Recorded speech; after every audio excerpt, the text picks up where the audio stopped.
Guru Nation, we got a classic. Thanks to Chris and thanks to Leland.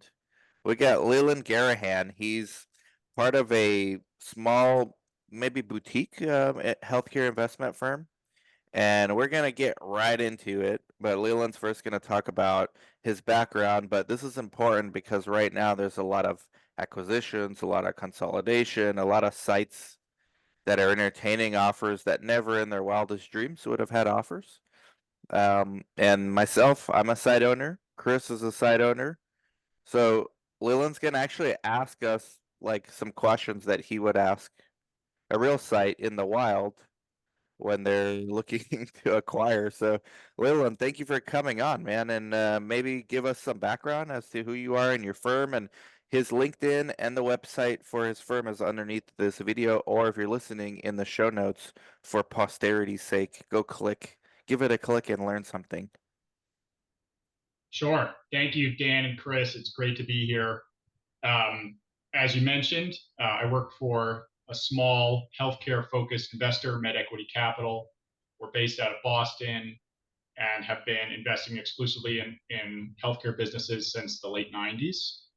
Historically, it's been a lot of multi site provider businesses and those that are involved in pharmacy or distribution. But over the course of that 25 or so years, it's spanned anything in healthcare services as long as it doesn't have FDA approval risk. So we're not investing in products, life science products.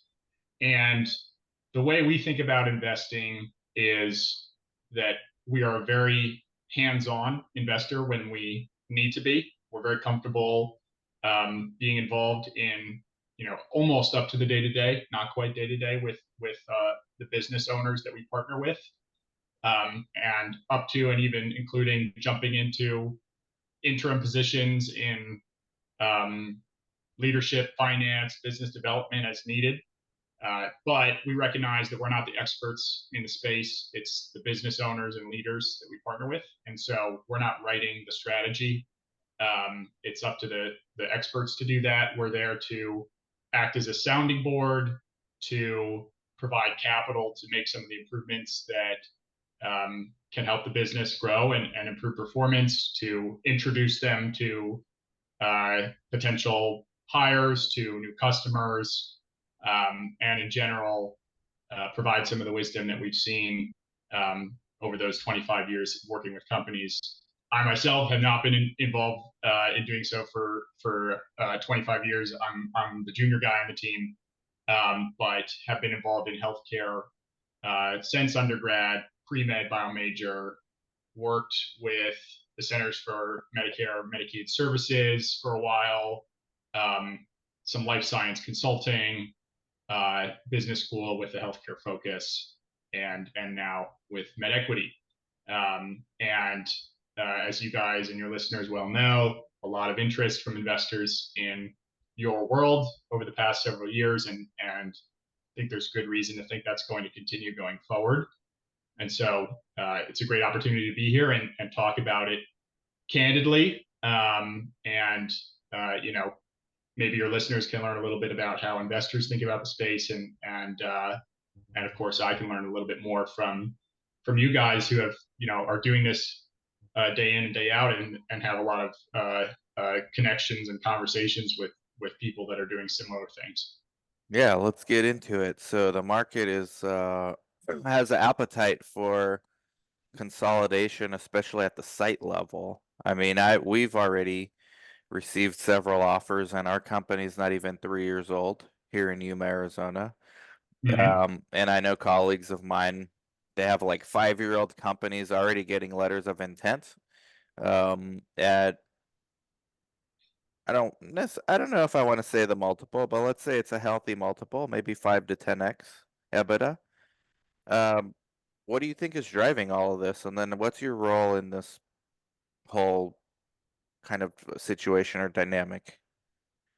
Sure. So I think I can't speak for every investor, but the way that we think about it is from a macro perspective. What are some of the big trends in healthcare, and what does that mean for more specific subsectors or niches within the space? And I probably won't be telling you guys anything new, but the way we think about sites is uh, backing up. If you look at R&D spend overall, it's been growing year over year with some hiccups for a long, long time. Um, there's a law called EROM's law, which is the inverse of Moore's law from the computing world. Moore's law said that every 2 years, the number of transistors in an integrated circuit would double. EROM's law is a story of declining efficiency. Every 9 years or so, uh, the number of drugs per dollar spent approved halves. So you basically need twice as much money to get one drug approved. Is that And true? it It's a was For the law. most true. part. It's a law, The, Chris. yeah, the original article was written in 2012, and I haven't done the math since then. But the general trend is still true. Maybe it's not every 9 years, but it's something to that effect. I haven't heard that either, so thank you for sharing that with me. I'm Yeah, maybe of just course. as surprised as Chris, but maybe that makes sense why so many biotechs keep popping up and why most of the innovation, because I've read similar articles, the majority of the innovation and the research in life sciences come from biotechs. They don't come from the big pharma. The big pharma have just become acquirers of IP. They don't really innovate anymore, and they let their capital work for them. But it's interesting to see how this actually affects the sites, uh, which normally the sites are kind of indifferent to who innovates. We don't care. We just do studies. But it's starting to, from what I understand, trickle down to us because how do you think this law applies to sites' Right. activities? So I think that it indirectly applies to sites. It means that for the sponsors and to a lesser degree the CROs, the value of their time in dollar terms is getting higher and higher, and delays are more and more costly. And so anything that they could do to expedite a clinical trial or ensure it's got a higher chance of succeeding becomes increasingly worth it.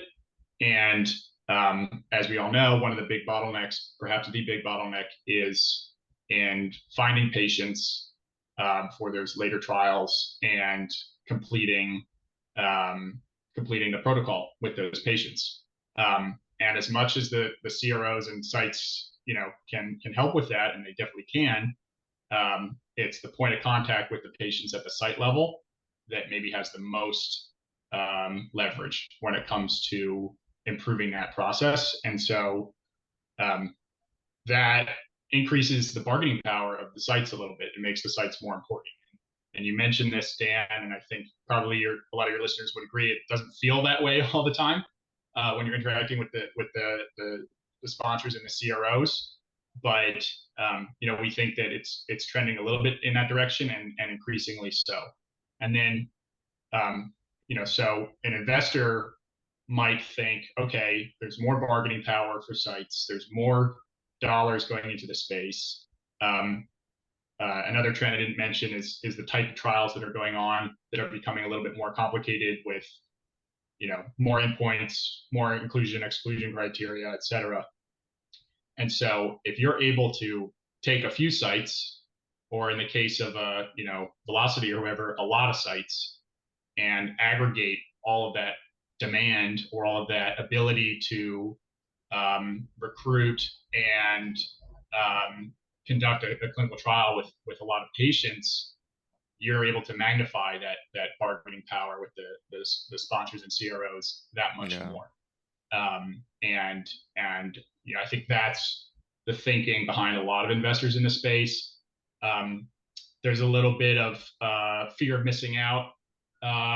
Probably going on. These things tend to happen in ways. One or two investors do something, and others follow. There's also the whole, the COVID-19 vaccine kind of boom in demand. So a few other nuances happening, but that's, I think, the basic thesis, at least as we see it. Chris, I know you're chomping at the bits here. No, not so much, but I know we were having a conversation, Leland, a few days ago, and you were seeking some information. So, you want to pick that up where we left off? I mean, maybe we can start there, answering uh, some of your questions. yeah, I'm happy to answer on behalf of Yuma Clinical Trials, and if I don't feel comfortable answering it for YCT specifically, Chris and I will try to answer in general. But I think I'm pretty comfortable. Okay, great. Well, before I ask you that, I think just to let you know how we would think about it, the most important thing is understanding the business owners and leaders and their story, their goals, with the business and broader, and what motivates them. And I think that is the number one factor that dictates how we would interact with a company and the questions we would ask them. But moving past that, I think one of the biggest decision points for an investor is what's the basic business model of a SMO or site network that makes the most sense. And there's a few ways to think about it. One way is kind of on this embedded model versus dedicated site spectrum. And another one would be, do you specialize in a certain therapeutic area type of trial, or do you go broad? And we think both. There's lots of different ways to succeed here, but I think it'd be helpful to hear from you guys, about what the trade-offs are between those different business models, and if you're comfortable sharing for Yuma, why you ended up pursuing the model that you did. Yeah, okay. So we use a hub and spoke model. So initially, to keep costs low when we started out, we partnered with one internal medicine doctor who had a private practice, and we were embedded in his practice. The issue with that, probably a year into it, was we ran out of space. Um, we still occupy some space in his office. We get access to clinic rooms, exam rooms whenever we need them. We even have our own space there for our staff. It's like a conference room that no one else uses except us. So we do have like some workspace there. But we've employed the hub and spoke model because we soon after the internal medicine doctor, we got a dermatologist at a separate location. He had no space other than exam rooms for us to use and some minimal space to store drug. So we quickly realized, hey, we're going to need our own space. So we got our own space. We probably have 1,000 square feet, maybe a little more outside, like in a central hub where there are no private practice. It's standalone. So we can also see patients there, store drugs there, meet monitors there. It's on the 1572 for all the studies. And then we now have a psychiatrist with another office. Same situation as the derm, no space in his office. With the psychiatrist, not even exam rooms. So we do all the psych visits at our main hub. We just landed a pulmonologist who I'm texting now. I think we might get our first site selection visit soon. And we have a cardiologist who I haven't been able to get a study for yet. So, and they all have their own offices. And the last two, the pulmonologist and the cardiologist, do have space in their office. So we could do more actual work there while not having to spend more money to expand our hub. And that's our model. The pros are you don't need to spend money up front, which is critical. Like we didn't really spend anything on rent until we could afford it. The cons are a little bit of out of sight, out of mind. So with our first PI, the internal medicine, we made him a partner of the main hub. So he's an equity partner. And he's actually the one who introduced us to the other specialists. We still go to the office just to get referrals from the providers. He has like 10 providers there. And then we try to do the same thing with all the specialists because we realized even with all the tech we have, we're trying to implement AI in the EMRs and all that stuff, which is not working quite yet.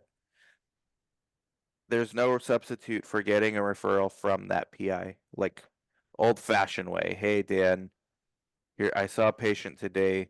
Can someone pre-screen him? It's a lot easier if someone's in the office there at the clinic, right? Rather than having the patient come to our hub, which is only 5 minutes away. I mean, Yuma's everything we got like in one 5 mile radius. So it's not a lot of driving for anyone. That's the con. The con is you're kind of fragmented in different places. You have some IP at this address, other IP at this location, some lab kits here, some lab kits there. To me, I think the pros outweigh the cons. It's worked well for us and we'll continue to grow under the hub and spoke model. It just makes the most sense Right. for us. And wouldn't you say, Dan, if you were in Leland's shoes and you're acquiring not necessarily a network of sites, well, in this case it would be, but wouldn't you primarily focus on multi-specialty groups? Yep. Yep. Therapeutic area droughts are real. Like we see GI busy right now. We see OBGYN very dry. We see psych busy. We see cardio a little bit dry. We see derm a couple years ago really busy. Now it's just moderately busy.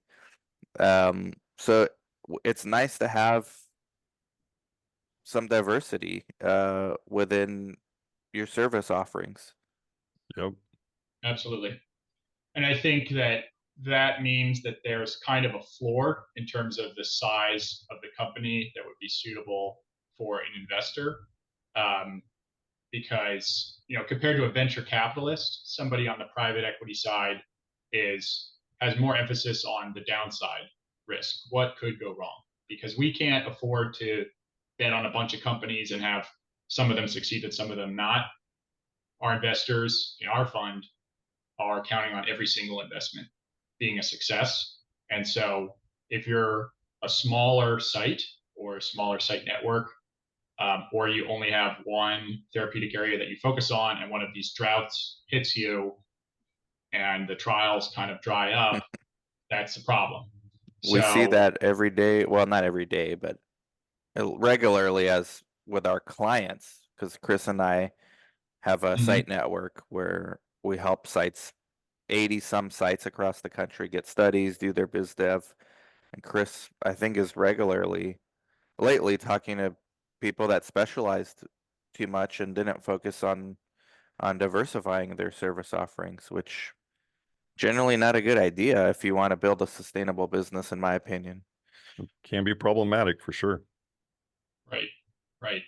And, another one of the challenges, certainly for you guys and folks that are running sites, but also for investors as we think about how do we mitigate the risk that an investment doesn't work out, is thinking about the pipeline and the studies that are coming through it and how we can estimate the revenue from those. And it's a bit of an intractable problem. You only have so much visibility, and there's delays all the time. And I'm sure you guys could talk about stories about things getting canceled or postponed at the last second, and struggles recruiting patients, et cetera. So that revenue visibility and the timing of when it's going to hit is definitely going to be a focal point for a lot of investors when they think about the space. So I'd love to hear from you guys, maybe either how you manage it at Yuma, or when you're talking to clients, how you think about seeing out, as far as you can into the future from a revenue perspective. Well, Well, yeah, go ahead, Chris. I was going to say my general rule is as a business, you should keep at least 3, if not 6 months expenses aside. Um, that way you can buffer against these occurrences. However, even 6 months is potentially not enough. Though generally speaking, it should be. Yeah, I agree. I think we definitely do that. As we've been growing, we have been increasing our expenses, not drastically. We're still running a roughly 70% profit margin. Um, the PI's compensation is not included in that. They are usually equity partners in either the main LLC, as in the case of the main PI, the internal medicine, or we have smaller LLCs that Yuma Clinical Trials owns a majority share of, and then the specialist owns a minority share of that particular specialty LLC. So for example, Yuma Clinical Trials will own 75% of Yuma CNS Research, and the other 25% is owned by the psychiatrist. So that's our profit margins are high. We don't pay our PIs unless we're profitable, which is, I don't know if it's attractive or not for private equity, but it's worked for us. It allows Right. us to have a buffer at all times. Right. Pros and cons, as you said. The pro there is that if revenue dries up, you're less on the hook to pay your investigators. Uh, and if you want to grow, you don't need to invest hundreds of thousands of dollars in um, new square footage to set up your own sites. So maybe in that light, another typical question would be how the business owner thinks about the path forward and growing the business. Um, you're navigating between some uncertainty about what's coming down the pipeline, making sure you have these backup emergency expenses, as you mentioned, Chris. Thinking about personnel that you might have to add to the team, um, other technology solutions or more back office functions that need to be improved. So, how do you think you guys or others in your space think about moving from, maybe a site that's doing, uh, uh, a couple million in EBITDA to larger or whichever threshold that you guys feel comfortable talking about? Well, in a town like Yuma, which is 100,000 people, in the winter it's doubles, and there's no competition. The closest competition is Phoenix or San Diego, which are about 3 hours driving each in different directions. There is a large hospital in town that is private equity backed and owns, I would say, 75% of the healthcare providers in the town. So certain specialties, and they won't let them work with us. So certain specialties we already can't do. Like we can't do OBGYN or gastroenterology. Every single OBGYN is owned by the hospital. And there is an independent gastroenterology doctor that just sold his practice to the hospital. So he'd be willing to work with us when his non-compete expires, which he already told us that. But the issue is the colonoscopy. Most of these GI units require colonoscopy. The only colonoscopy center is owned by the hospital. So our growth is limited in some respects. There are still other specialties we can get to, like oncology is one. There is an independent oncology group that I've been trying to get a hold. I'm literally texting one of our PIs now to give me a referral to this owner of the oncology practice that lives in Phoenix, doesn't live in Yuma. But then we'd be competing with the hospital because they do oncology studies. So our growth is limited in some respects. Um, as far as new therapeutic areas, maybe we could add a couple more, but we have like no ceiling when it comes to getting studies for the therapeutic areas we already have, which I think is a good enough base for a sustainable business over the next several decades, really. Um, the other issue becomes the PIs. Most of them are near retirement age. Mm-hmm. Um, we do have younger doctors waiting in the wings, but they have no equity in anything. They've expressed interest that they would like to if the situation presented itself. So Chris and I have thought about everything for Yuma clinical trials with the intent of eventually selling it. Like that was the goal when we came here, was to eventually sell it, 5-year plan. So we tried to consider what an investor would think. Hey, does this business operate well without you? What happens if the PIs retire? Those kind of things. We Mhm. try to have contingencies in place. Chris, I don't know if you want to add anything else. Um, so what, not really to that situation, because I think you explained it well, Dan, but what specifically is your investment group looking for, Leland? So I will just say that this is, one of a handful of areas in the healthcare world that we're exploring. So um, we are not, beholden to make an investment in this space. We keep a little bit wider aperture in terms of what we look at.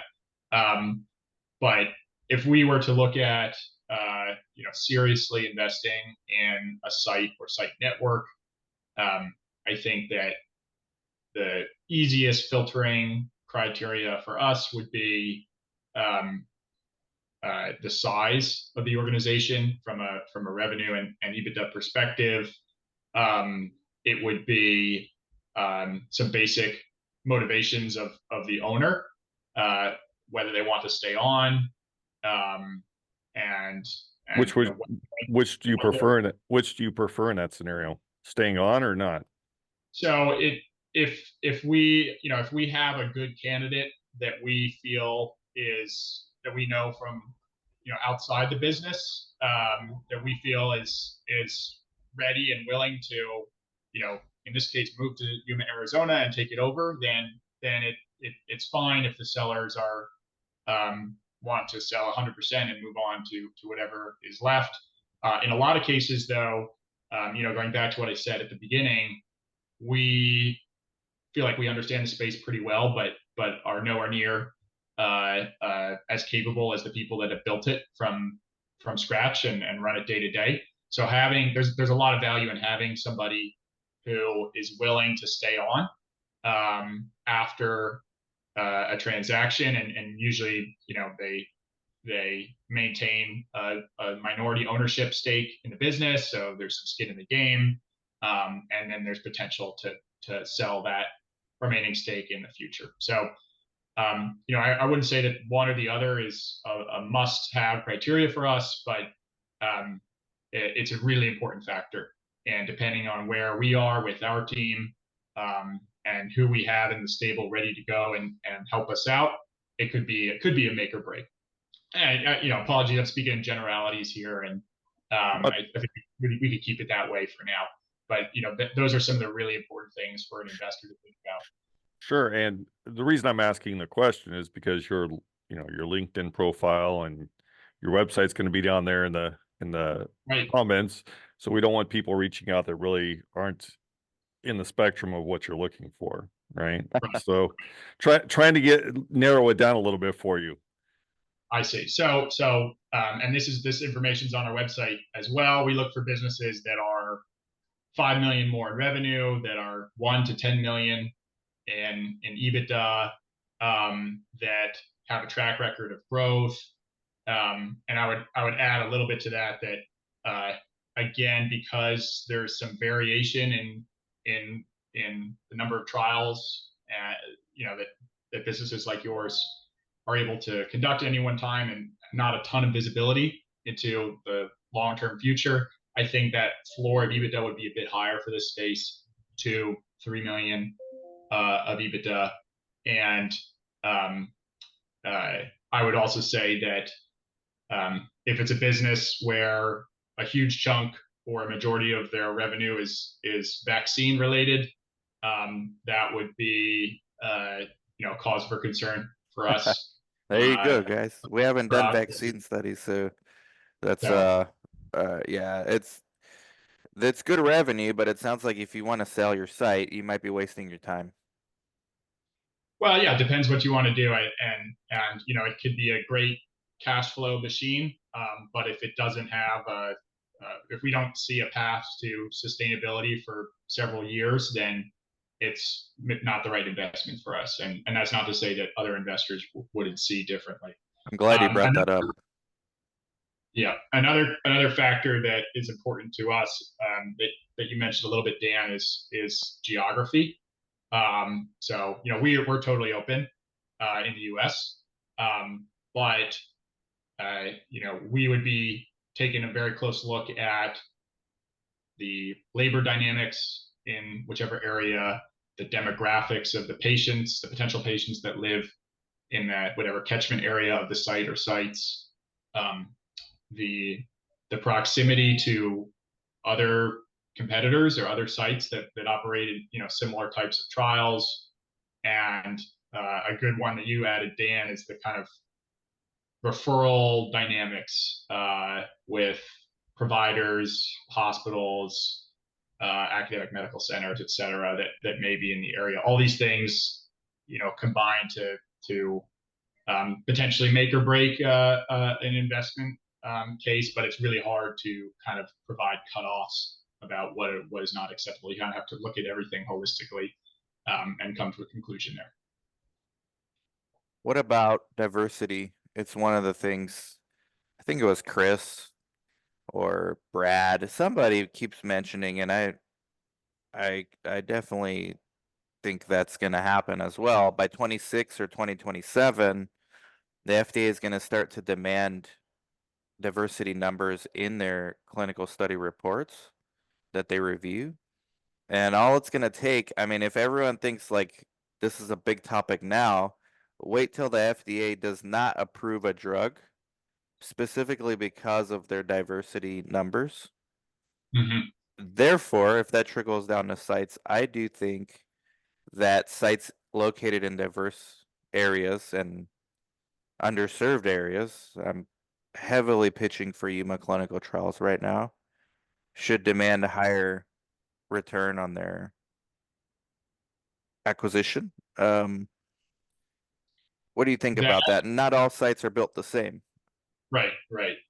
Um, yeah, certain patient demographic profiles are persistently underrepresented in clinical trials, and I think as long as that is the case, those sites that are able to enroll high percentage of those types of patients will be a little bit more valuable.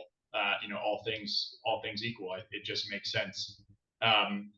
Hopefully, we get to a place where it's not a huge concern, and it's pretty easy to get a patient sample that's representative of the overall population, but it hasn't been that way for a while, and I would be surprised if it flips to be that way in the near future.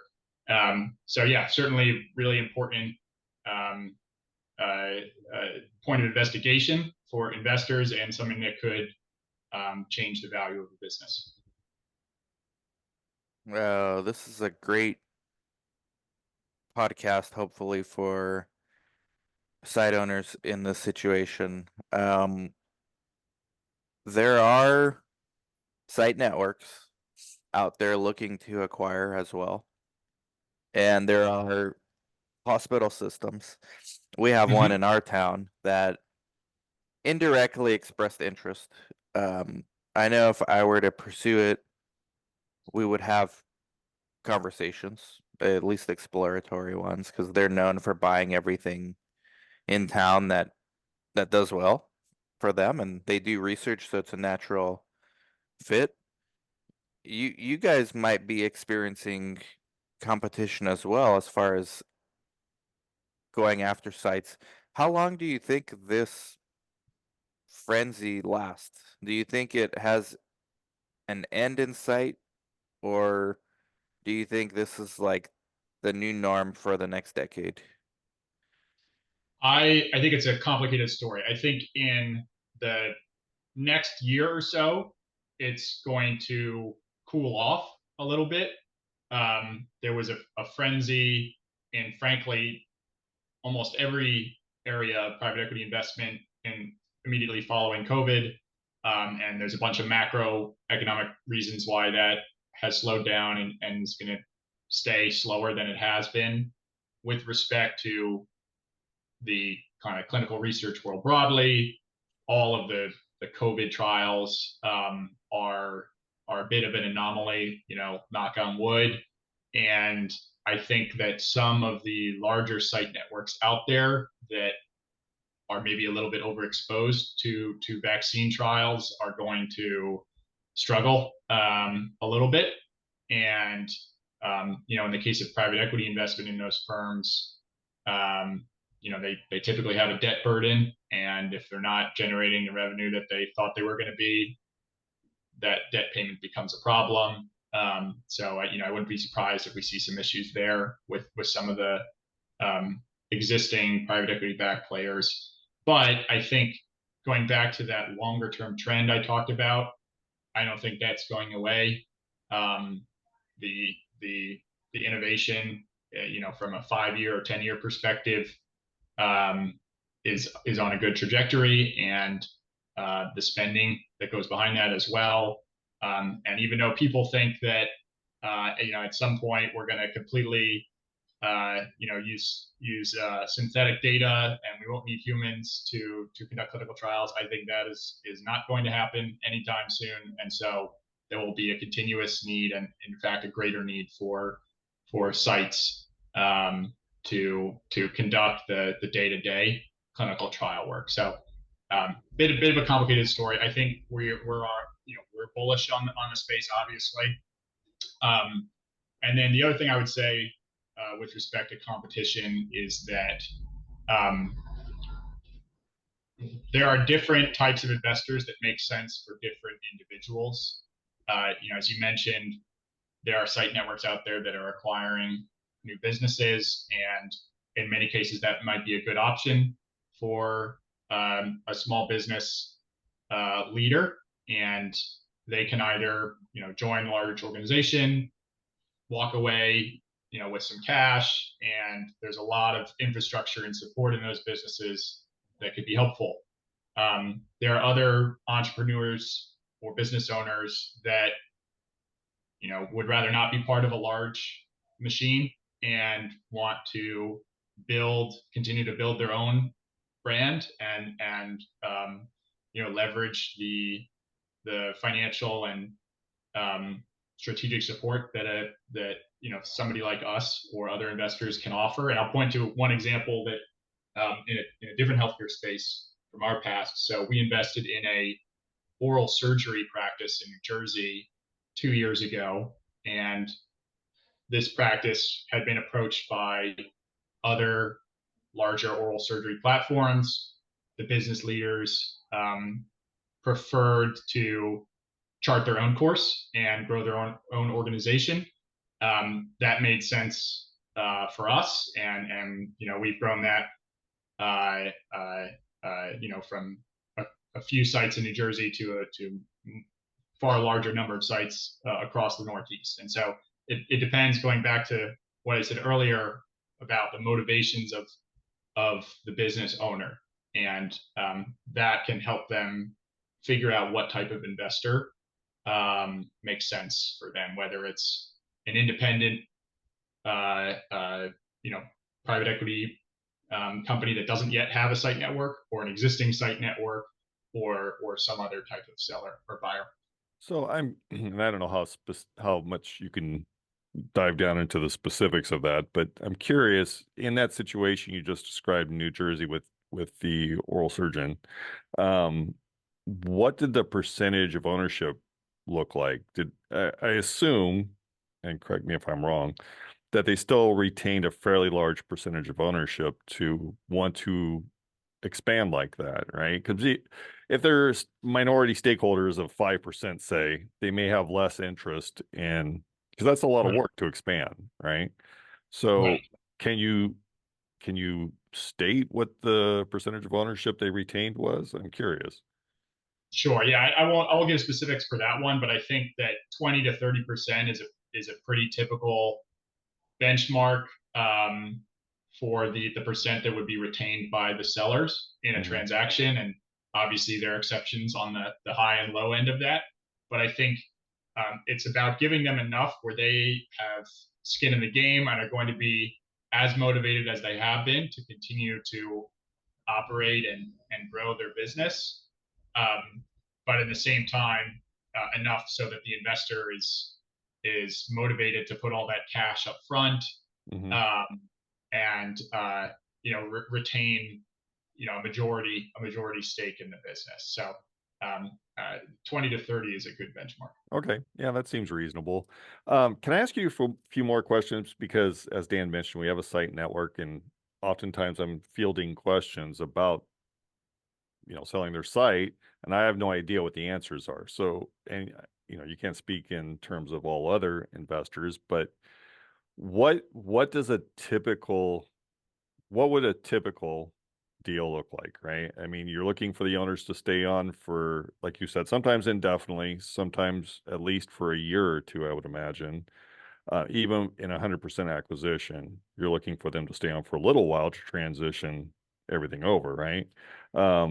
What does the EBITDA look like?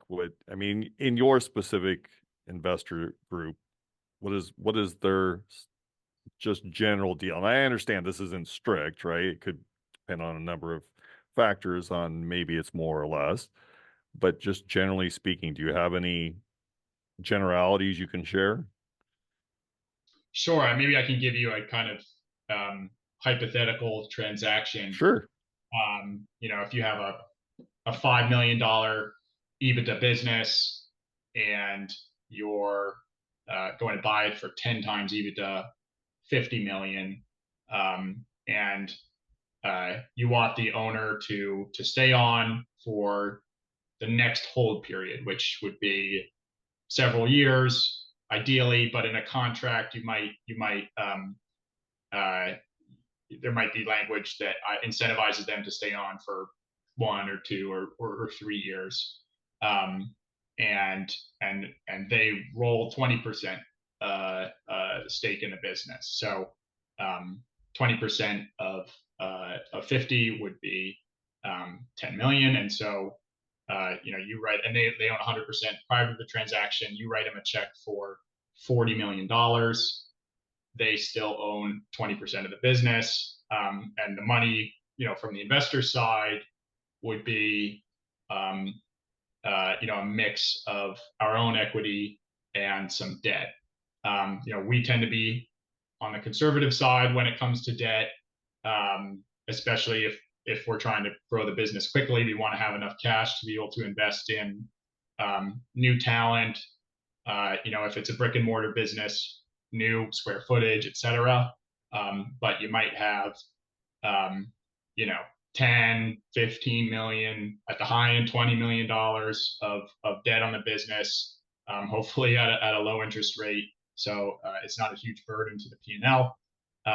And some of the things that we would be looking to do early on with the business are support the leader with other C-suite type team members as needed. In many cases, there's existing folks that are really great and they stay on. Sometimes they need a CFO.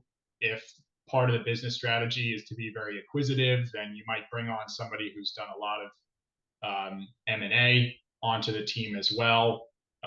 It's going to be introductions to folks in the space that we know quite well, that could either be referral sources, technology vendors, just other experts that know the space really well. They can trade notes with the team, set up a kind of more regular cadence when it comes to financial reporting and all of the kind of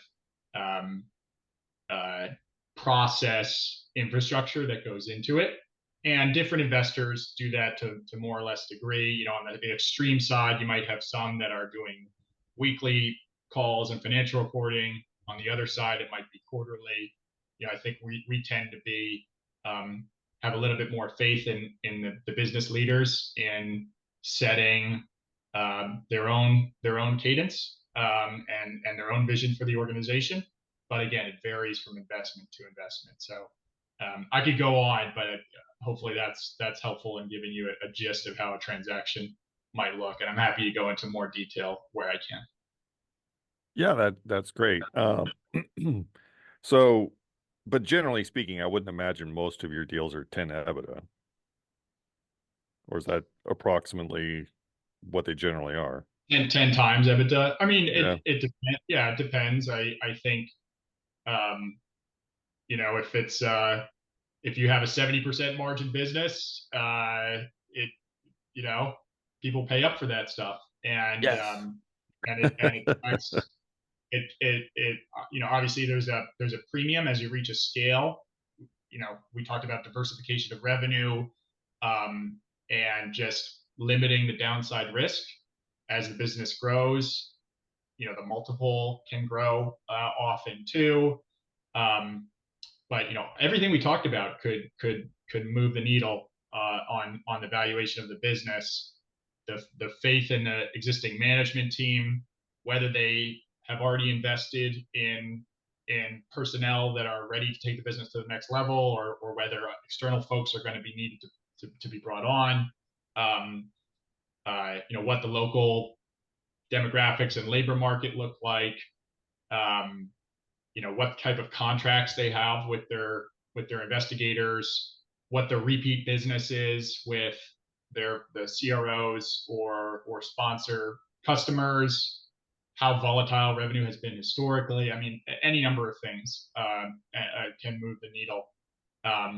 You know, 10, I use it's an even number, right? It's a Sure. but Easy you to know, do the math.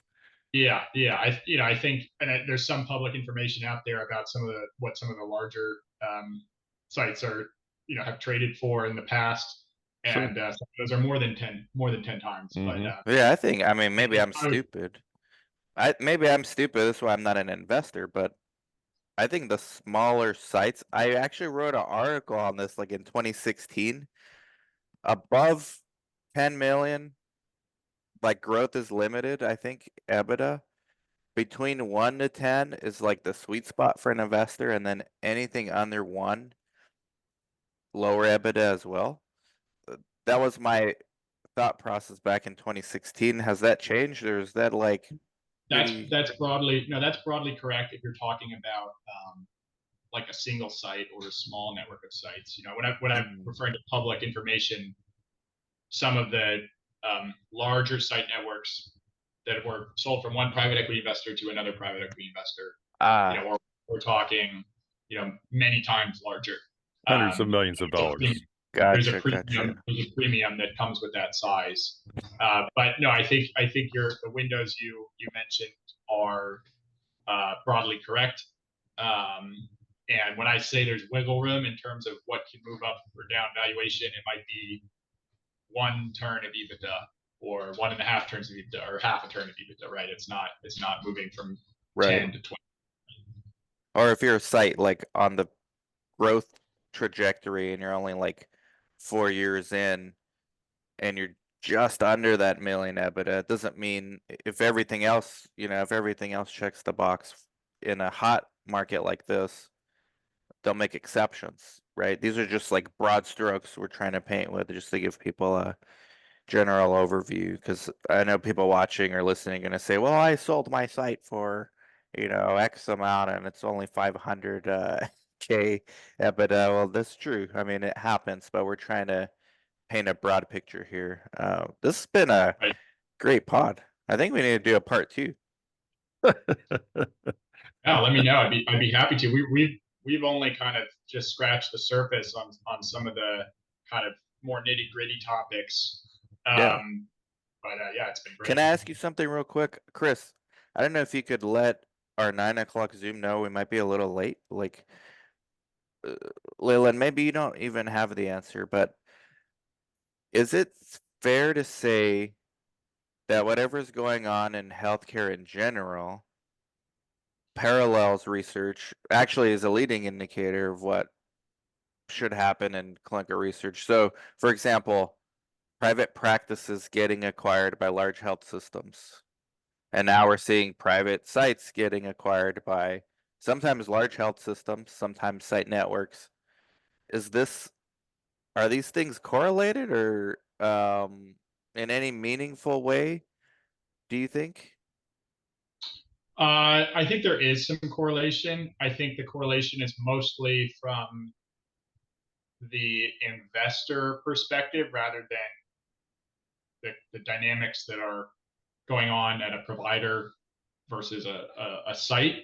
The buy and build strategy has been employed by healthcare investors for a long time.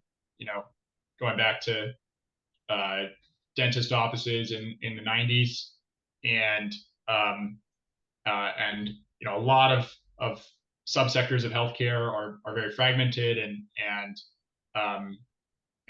the opportunity exists to invest in them at scale.